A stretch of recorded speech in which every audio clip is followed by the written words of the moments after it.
বিষয়, আমি আমার বাচ্চা তখন ছোট, একদিন একটা ফার্মের মুরগি কিনেছিলাম বাচ্চাকে খাওয়ানোর জন্য, আজ থেকে 20 বছর আগে।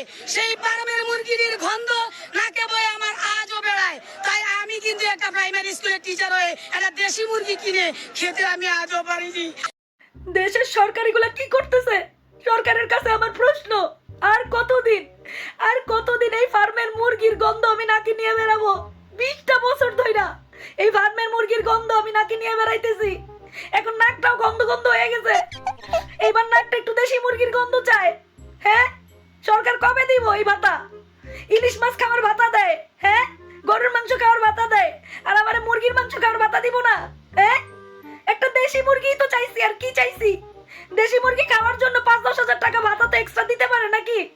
হ্যাঁ, যদিও আমি জানি না, এইসব জানি না। আমি এখানে আজকে অনশন করবো। যদি আজকে আমার যদি ভাতাটা না দেয় না, আমি এখানে অনশন করবো। আমার যদিও 3 তলা বাড়ি আছে, তাতে কি? হ্যাঁ, আমার বাড়ির নিচে একটা কোচিং সেন্টার আছে, সেখান থেকে লাখ লাখ টাকা কামাই, তাতে কি? হ্যাঁ, আমার স্কুলের প্রধান শিক্ষক আমার স্বামী, আমার আপনা স্বামী আপনা, তাতে কি? আমার দেশি মুরগি খাওয়ার টাকা লাগবো। আর কত বছর আমি এই যে ফার্মের মুরগির গন্ধ নিয়ে নাকে বেড়াবো? চিচি কি বিচ্ছিরি গন্ধ। সরকার তাড়াতাড়ি টাকা পাঠান। আমার পার্সোনাল বিকাশ নাম্বারটা আপনারা দিয়ে দিন নিচে, ঠিক আছে? অ্যাড করে দিন।